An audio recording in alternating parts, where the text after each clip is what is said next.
I want to say Richard Dreyfuss was in that movie too. I saw it. I liked it, but I was, 12 or 13, so who knows? 13, 14, whatever. I thought it was funny. But in the special, somebody in the crowd yells out, "How's your horse?" to Bobcat. And Bobcat, in his crazy voice, and it's going to be a bad impression, I think, but I'm going to have to do it anyway. He goes, "Oh, like you do a movie and they let you keep everything? How's your squad car?" Because he was in the Police Academy movies. So the joke is the woman says, "How's your horse?" And he says, "Oh, like if you're in a movie, they let you keep everything. How's your squad car?" I wonder if I could find that.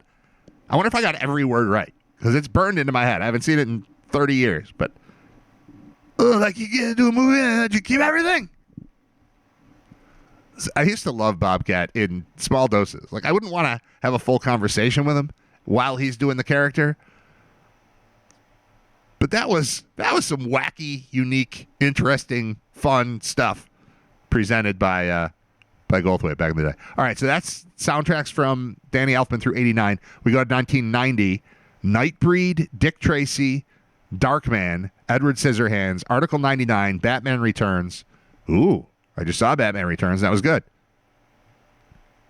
Summersby, The Nightmare Before Christmas, Black Beauty, Dolores Claiborne, Dead Presidents, To Die For, Mission Impossible, The Frighteners, Freeway. Freeway was great. Freeway was the one where it was Reese Witherspoon and Kiefer Sutherland, and it was an HBO movie where she was a criminal, but he was a criminal. I don't remember exactly, or maybe he was a hitchhiker. There was hitchhiking and crime and his face being all messed up. We're all involved there. Extreme Measures, Mars Attacks, Men in Black, Flubber, Goodwill Hunting, A Simple Plan, A Civil Action, Instinct, Anywhere But Here, Sleepy Hollow. That's just through the 90s. Danny Elfman has been busy. He handled the soundtracks also for 2000, Proof of Life, The Family Man, Planet of the Apes, Spy Kids, Spider-Man, Men in Black 2, Red Dragon, Chicago, Hulk, Big Fish, Spider-Man 2, Charlie and the Chocolate Factory, Corpse Bride, Deep Sea 3D, Nacho Libre, Charlotte's Web, Meet the Robinsons, Spider-Man 3, The Kingdom, Standard Operating Procedure, Wanted, Hellboy 2, The Golden Army, Milk, Notorious, Terminator Salvation, Taking Woodstock, 9, The Wolfman, Alice in Wonderland, The Next 3 Days, Restless, Real Steel, Dark Shadows, Men in Black 3, Frankenweenie, Tim Burton. We're only at 2012. Silver Linings Playbook, Hitchcock. Hitchcock. Is it a Hitchcock movie? I don't remember that. Promised Land, Oz the Great and Powerful, Epic, American Hustle, Mr. Peabody and Sherman, The Unknown Known, Big Eyes, The End of the Tour, 50 Shades of Grey. Ooh. Avengers, Age of Ultron. That's my favorite Avengers movie, I think. Avengers, Age of Ultron. That's the one where they're superheroes, I think, right? Goosebumps, Alice Through the Looking Glass, Before I Wake, The Girl on the Train, Tulip Fever, 50 Shades Darker, The Circle, Justice League, 50 Shades Freed. I almost tried to remember what the other 50 Shades of Grey movies are. My wife had never talked about this, and then just like a year ago, watched all 3 of those on like 3 consecutive nights. And what a weekend that was. No, I'm just... Don't worry, he won't get far on foot. I was going to try to name the other ones because it's 50 Shades of Grey and then 50 Shades something. But we got to them because Danny Elfman was involved in the soundtracks for all 3. You'd probably be rich just from being the soundtrack guy for the 3 50 Shades of Grey movies. Right? You'd probably, that's enough to live off of, I would think, for quite some time. Moving on, 2018. Don't worry, he won't get far on foot. The Grinch. Aliens, Clowns, and Geeks. Dumbo. Men in Black International, Doolittle, The Woman in the Window, Doctor Strange in the Multiverse of Madness, White Noise, Beetlejuice. That's double Beetlejuice. Dracula, A Love Tale, and next year's Send Help.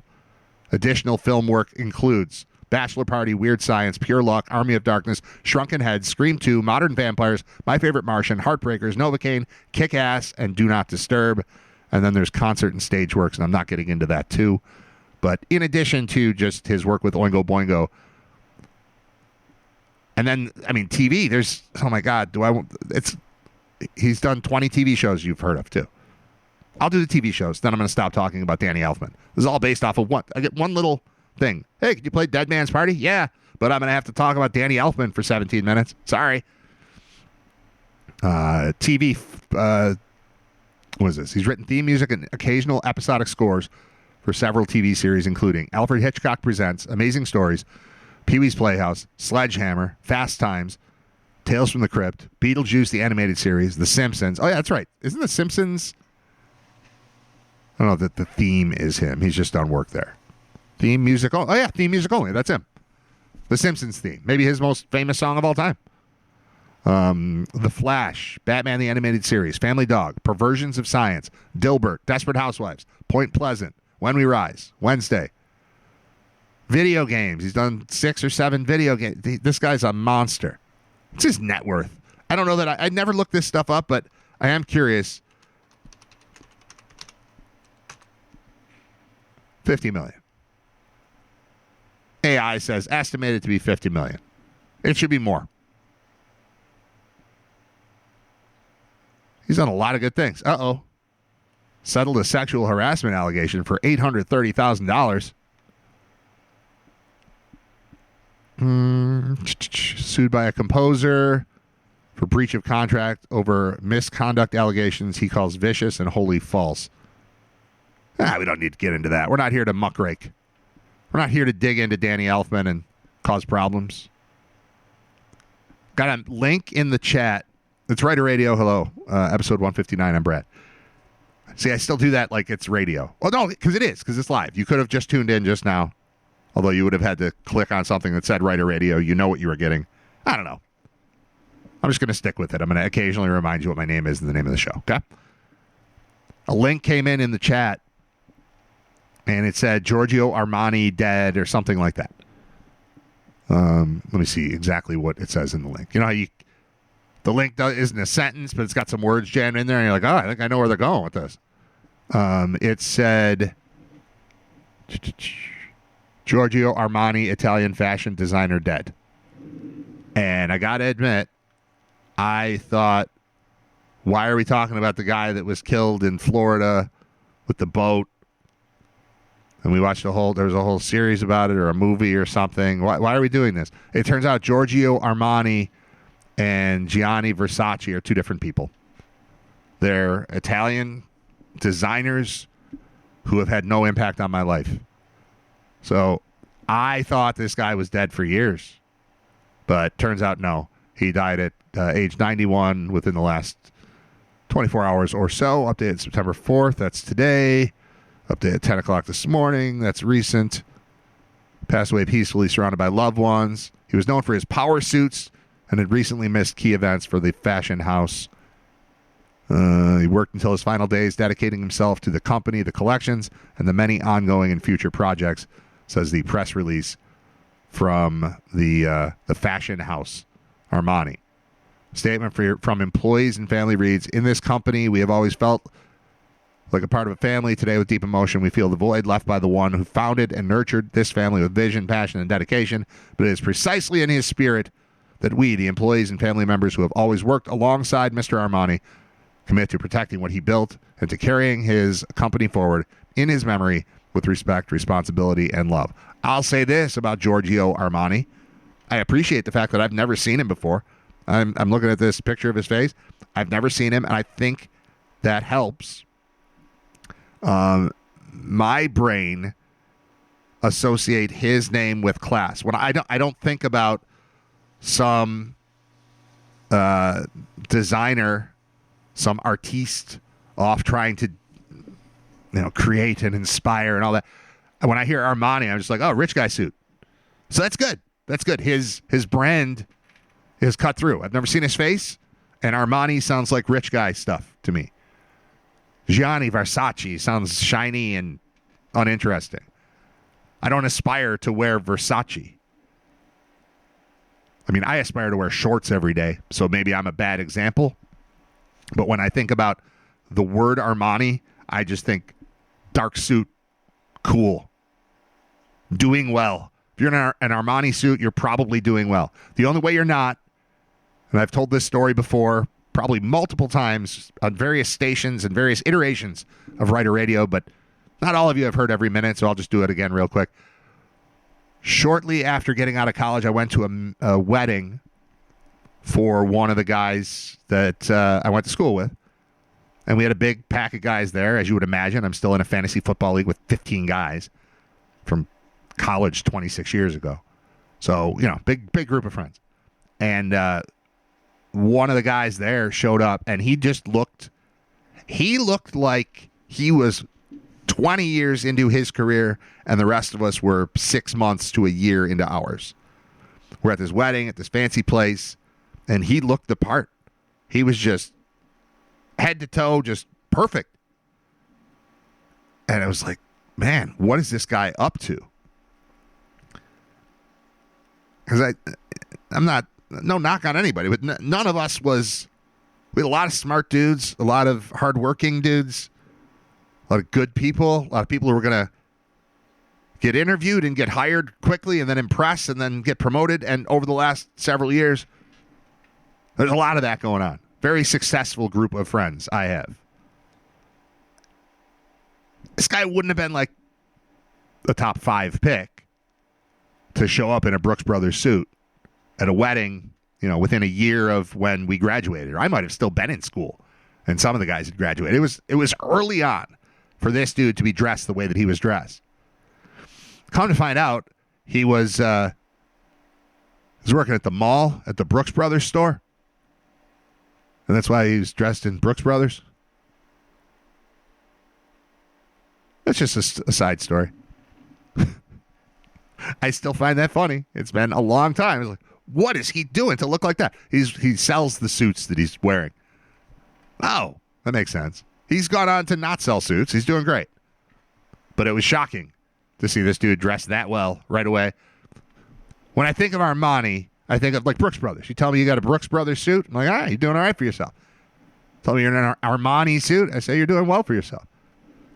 Start saying Versace and Louis Vuitton, I'm like, what? Do you have sequins? Are they shiny? I don't think that way about Armani, so good for you. Shout out Giorgio Armani.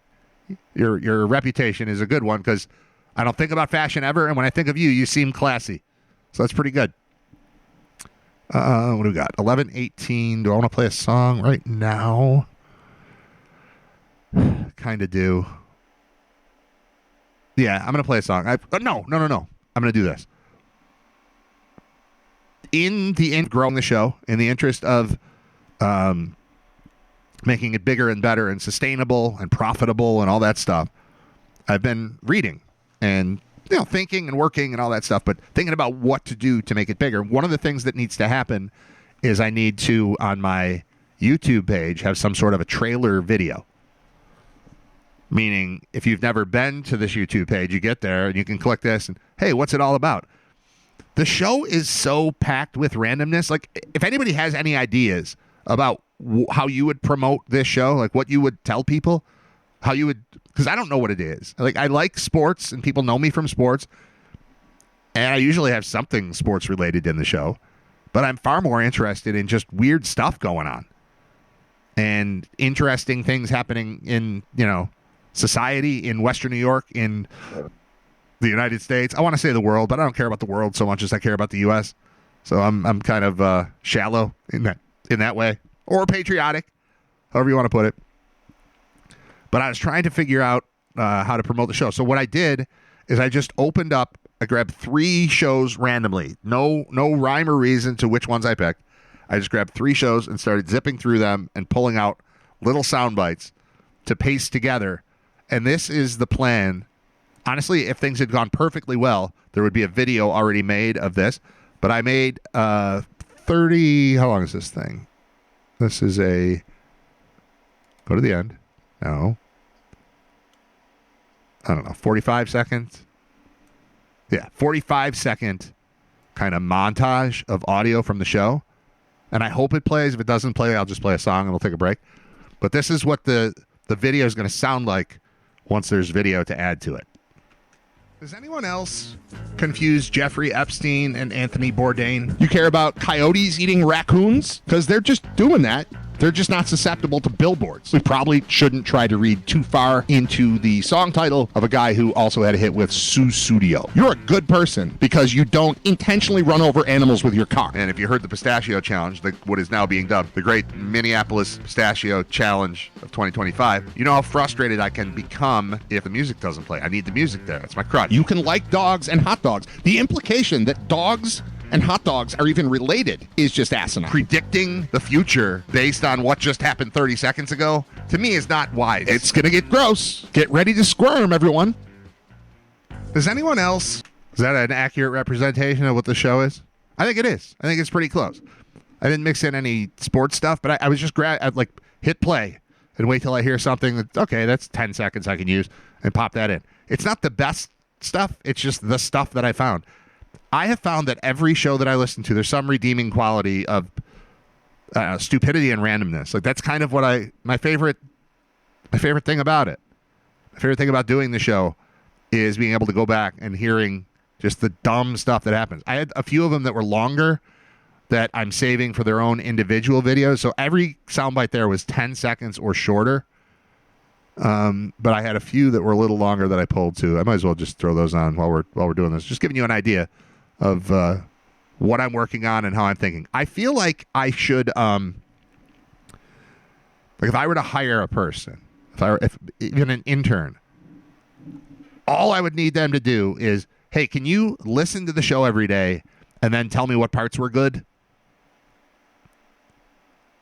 And I guess I'm going to throw that out to you, the live listeners, the people that tune in to Writer Radio 10 to noon, Monday through Friday. If at any point you hear something that, hey, that belongs in that sort of a promo, that's a clip you could use to make people go, hey, what's going on with this show? Maybe I should check it out. Just write it in there. Like, give me a quick little quote and maybe like a timestamp on it. Like, yeah, at 11:20 you said this thing about raccoons. So it would help because I talk a lot and the show ends and I don't go back and listen to every minute because that would double the length of the show. Now the show is 4 hours long. If I do it for 2 hours and then listen for 2 hours, now it's 4 hours. That's too much. It doesn't allow for progress. So if you hear something that like should be flagged, let me know. All right, here are some of the things that didn't make it in. I got a couple of them that are a little too long. Here we go. This one, this might be from yesterday. Oh, but this one, because I have it potted down. Okay, hold on. Bear with me. A lot of switches, a lot of levers. It's an expectation we've set up as a society that if you decide to, let's say, get married and then have children, they're on you for like 4.5 years. But then eventually we're going to send a big yellow vehicle. You just put them in there. They're gone for like 8 hours. So I don't want to hear the bus arriving late in the morning. I want it on time in the morning. And if you decide to be a little bit late in the afternoon, that's okay. It's an expectation we've set up. All right, so that's the one about school buses. This one's called Maggots in Minivan. I am not a medical professional, but I would say if you have an open wound and it's infested with maggots, I would get rid of the maggot, like just hose yourself off and then go to the doctor for sure. I would recommend both things. You're not going to bring the maggots in the van, get in your minivan and go to the doctor with maggots on your leg? No, that's not what I would do. All right, there's that one. What's the other long one? This is very old. This is from the third show. All right, I guess it's probably from episode 103. None of this matters. Yeah. Making it up. This is better than radio. This is so much better than radio. If I keep adding the pieces of technology that I'm trying to add, this is day 3, and it's way better than day 2, which was way better than day 1. All right, so that's from, I'm not using that one because it's so old. But that's from episode 103. We're at 159 today. I like this one, but it was too long and deserves its own video. I think when you hit a wolf with a snowmobile, you should be able to bring it to a bar with tape over its mouth. I think that's fine. In Wyoming. What is Wyoming, if not a safe haven for hitting wolves with snowmobiles and then taping their mouths shut and bringing them to bars? Why do we even have Wyoming? Josh Allen aside. I realized after the fact when listening to that, I mentioned why Wyoming. The University of Wyoming sponsors Bills football now because Josh Allen being on the Bills has put Wyoming on the map in the football world and in the academic world. It's pretty great. You want that guy around. It's good to have that guy around.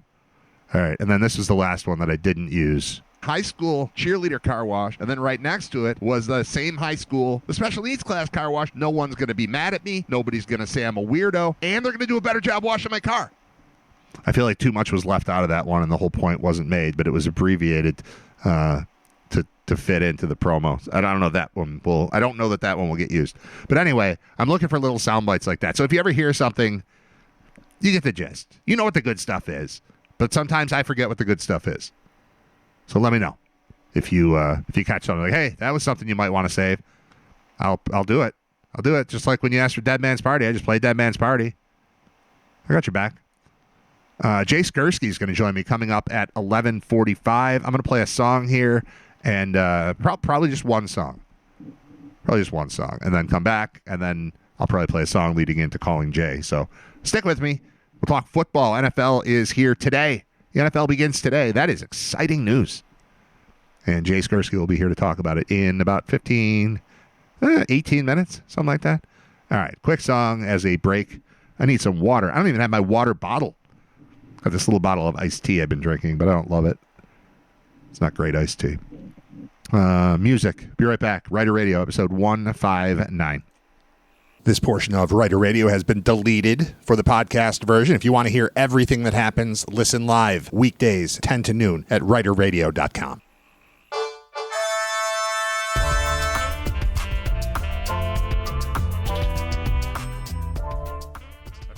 I forgot to tell you about the new music badge. I started talking about this and I didn't finish. So I do the show, and I can stream songs. I can play Burnout by Green Day. I can play Hangman Jury by Aerosmith off of Permanent Vacation from 1987. That's fine. Just when I post it in podcast form, I can't do that because, and this does make sense to me, streaming is just streaming, but once I allow you to download it, I make it a podcast and you can just download it, well, now I'm giving away something that they sell.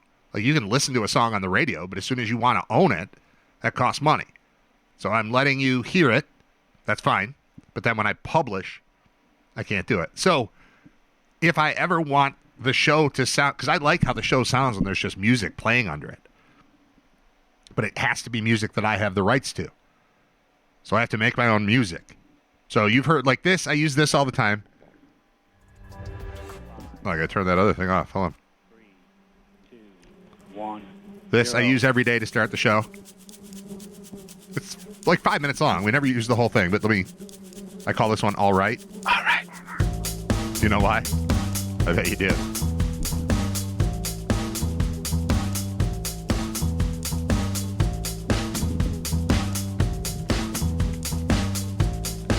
I don't have the ability to fast forward. We can just listen to it in real time. Right.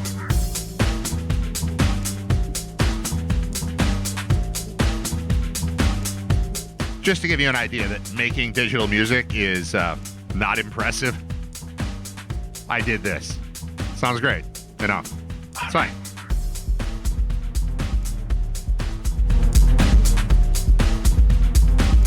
All right, that one's like 5 minutes long. And I use that at the beginning of every show. I play Kermit, I play dun-da-da, and then Kermit, and then Swedish Chef starts at about the same time as that. And then when Swedish Chef ends, then I start talking, and it's fine because that's my music. I made that. Nobody else can claim it. I can play it all I want. And there's no, Green Day stealing the money that comes in from the podcast. There's none of that. But I need more because all I really had, the only other one I was using regularly was this. Every time I came back from break, I'd play the fanfare thing, which is this. And then this song, which I just have labeled as Podcast Theme 1.1. It's nothing. Although we rarely get to the guitar part.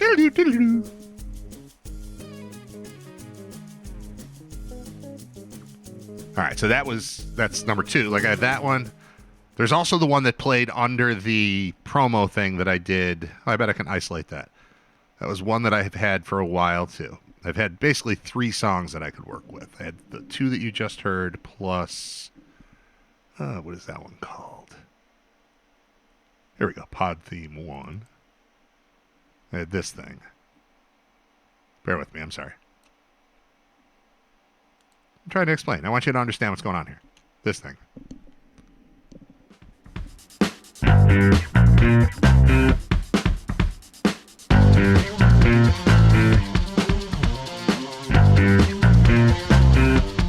regular Danny Elfman over here.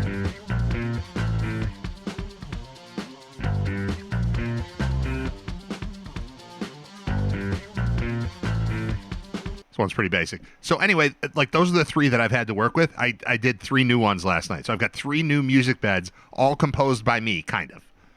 All put together by me using software. But I think pretty good. All right, so we've got this one I call Club Bed.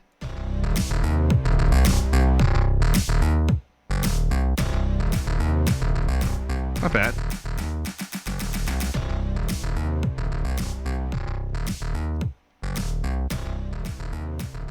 This was in lieu of watching a movie last night. I've been trying to watch a movie every night. Late. I'm up late. People go to bed by 11. In a perfect world, I'd watch a movie at 11 and go to sleep at 1. That's never how it goes.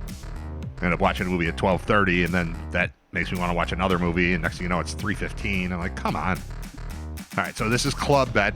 But last night I didn't. Last night I just sat and made music. I watched the Hard Knocks episode with my kid. He went to bed, and I just started making music. So that one's called Club Bed. This one's called Jazzy Bed. It's like the Quiet Storm.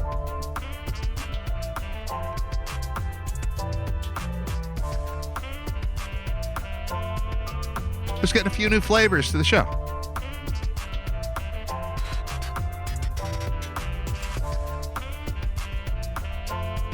You know, this one actually might double as like hold music. Right? And you see, you call to change your cell phone plan or something. You're like, yes, please hold. Your call is important to us. Please stay on the line. We'll be with you as soon as possible.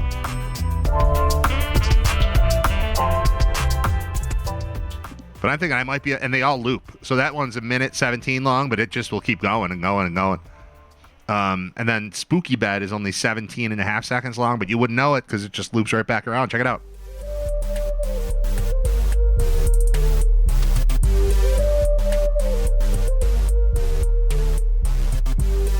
This seems like something for like when I'm talking about supernatural things, maybe even space, wolves. You do hear a little hiccup there, but that's okay. It'll just ride in the background. Anyway, so I've got those 3 things, but I think this jazzy one, like I was saying, I'm going to have Jay Skurski on and I'm going to play a song so that I can call him. I think I can just say, please hold. We'll be with the caller. We'll be with your guest in a moment. And just have this on. Please hold. Writer Radio will return in just a moment. You're listening to Writer Radio. Cool jazz. Jay Skurski is going to join us coming up. I think it works. I can keep adding stuff like this. Oh, and this is a fun one too. I'm doing the UB football podcast. I always do that anyway with Scott. We've been doing that for several years. But this year it's an official UB thing. So it's on the UB Bulls Insider podcast feed. If you want to hear more content, like you need more from me. But some of you are like into UB football. And when I talk about you, I always know, don't go too far into UB because not everybody that's listening to Writer Radio cares about UB. I want you to care. I want to give you a little bit of info, little tease. I want you to come to a game. I want you to listen to the broadcast. But I don't want to overwhelm you with like, that's all he ever talks about is college football when we don't really live in a super strong college football town, although I contend we should, and I've contended that for many years. And if we just decided to care, we'd care, and it'd be awesome. And this is a good year to care because they've got a guy who's going to be an absolute star in Red Murdoch. They've got a coach who's perfect for the area. They won 9 games in his first year. They brought back most of the team. They showed very well against a Big Ten opponent in Minnesota, and the rest of their games are winnable. As Scott said, aside from UConn, they'll probably be favored in every game from here on out. Doesn't mean they win them all, but they've got a shot to win every game from here on out. They had a shot to win in Minnesota, but that one was the longest shot. Anyway, I do this podcast with Scott that'll probably come out. We haven't recorded it yet for this week. We'll probably do it today, I would think. And it'll probably come out tomorrow with a game coming on Saturday. Yeah, we better do it today. They're going to fire us from our own podcast. That would suck. But anyway, one of the things you would know if you go to any UB football or basketball games is one of the kind of running joke things is cowbell. And they've got, at various times, they'll have like a player